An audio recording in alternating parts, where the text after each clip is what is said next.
There are two types of people online, those who use VPNs and those who don't realize their IP address is constantly yelling their location to the internet.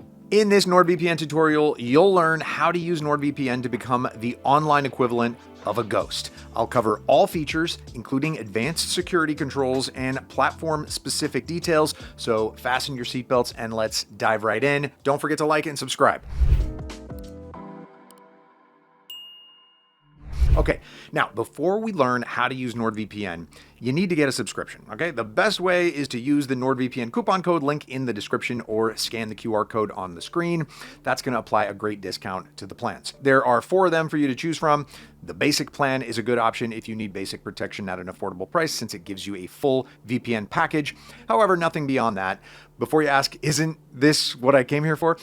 Yeah, sure, it is. But for a small NordVPN cost increase, you could get other plans like the Plus and the Premium, which do offer a broader level of data protection. Things like an ad and tracker blocker, web protection, and a password manager. I'm going to go into more detail, but know that Plus and Prime are the ones that I recommend. As for the complete plan, you get an additional 1 terabyte of cloud storage and scam call protection. And at that point, you might as well cover all bases and go with the Prime plan, which includes advanced identity protection as part of the full bundle. Now, I trust that you'll pick a plan that suits you best. The link in the description applies the discount automatically, so don't forget to use that. Now, the first thing that you see once you open the app is the section where all the connectable servers are displayed. NordVPN offers one of the largest server selections with more than 3,100 US based and 8,900 worldwide across 178 locations. It's one of the largest server selections. Now, you can manually connect to the selected country by scrolling through the list on the left side. Once you see the desired location, simply just click on it and NordVPN will automatically connect to it. If you click pause, you get to choose from 5 minutes to 24 hours, or you can disconnect. Now, after using some locations, you'll see a section for recents appear. So you don't have to scroll and search for your favorite ones every time and just select them from here. Also, if you don't want to select the server location each time, you can simply click the secure connection button and NordVPN will connect you to the fastest available server near your location. All right, now that you know how to connect, I'm going to show you how to check if your VPN is actually working. This here is an IP leak checker. It's got to match the one you connected with on your VPN. If its IPs match your real country instead of the VPN location, your VPN is leaking and not covering you fully. All right, right above the server list, you can see the specialty servers section. Let's quickly look at what each one does. With double VPN, your traffic goes through 2 VPN servers instead of 1, encrypting it twice, making tracking harder, but reducing connection speed. You select the entry point and NordVPN pairs it with a strong other point on its own. For extra security and hiding identity, you can select Onion over VPN. This sends your traffic through a VPN server first and then through Tor, the so-called Onion network. That means your routing gets split across multiple independent anonymous nodes, and none of them knows both source and destination. The only con is that performance is slow. Now, if you need peer-to-peer sharing, select the servers optimized for that purpose. They're tuned for speed, stability, and to avoid servers that restrict P2P.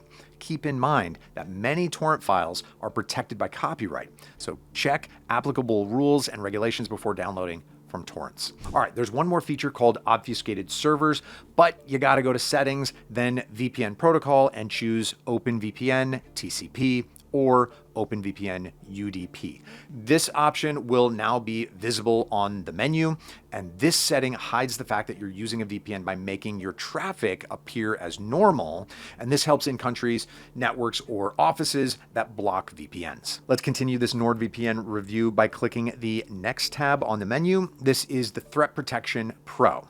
It checks your downloading files for viruses, blocks phishing, malware, trackers, and ads. It does not scan the already downloaded files though, since it's not an antivirus.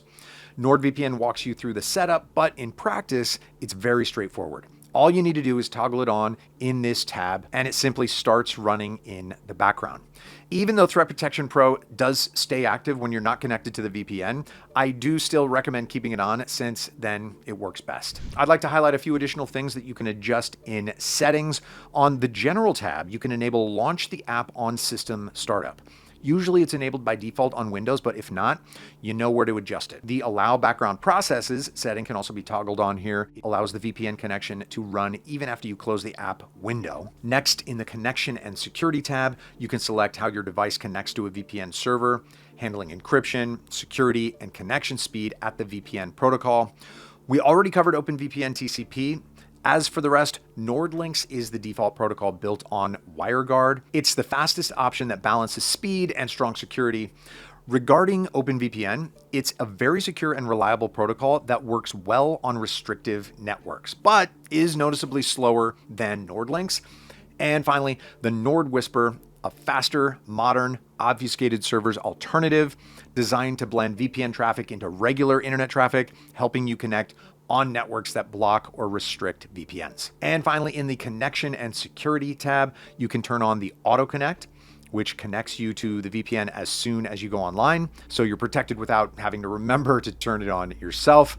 And if you want tighter control over how your requests are handled, NordVPN allows you to add a specific DNS provider that you have in mind. NordVPN doesn't pick one for you. You manually enter the address yourself. Beyond connection features, NordVPN also offers a set of advanced security controls that go deeper than basic VPN protection. First, I suggest always having the kill switch on. It blocks internet access if your VPN connection drops, preventing your real IP and data from leaking. To turn it on, go to kill switch and toggle on the app kill switch. Now, that said, there are moments when you don't want everything going through the VPN. To do so, go to Settings, then select Split Tunneling, turn the feature on, and choose whether you want specific apps excluded or included in the VPN. Simply just select the apps from the list. This is really useful when you need your banking app to stay on the local network to avoid any failures during security checks. Moving on, MeshNet creates a private encrypted network between your selected devices, regardless of their location worldwide. To set it up, you need to go to the MeshNet tab, toggle it on, then sign into your Nord account if prompted. And finally, add devices or invite trusted users. And you can find an in-depth tutorial on Nord's website. All right, there's one more feature that I suggest you just always keep on. It's dark web monitoring. I believe the name is pretty self-explanatory. Basically, if it detects that some of your credentials have been leaked, it's just going to immediately notify you, giving you a chance to change them quickly. All right, before wrapping up this NordVPN tutorial, a small reality check. Unfortunately, not every NordVPN feature is available across all platforms.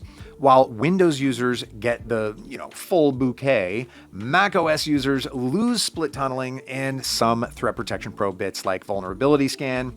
More of an Apple thing though, not a NordVPN one. Linux keeps things clean and open source, but sticks to the standard threat protection without split tunneling. Now on mobile, Android and iOS run a lighter version of threat protection that focuses on blocking sketchy websites rather than scanning files, with Android getting a few extra perks like call protection in selected regions. Talking about NordVPN extension for browsers, yes, there are a few. However, they function more like secure proxies. Faster and lighter, though not full VPN replacements. To get the best usage experience, I recommend using both together. And congrats, you just finished the NordVPN tutorial. I hope you learned new things. This app is actually very user-friendly, so it's not hard to quickly get a grip on everything. So don't forget to grab a discount using this QR code, and I'll see you next time.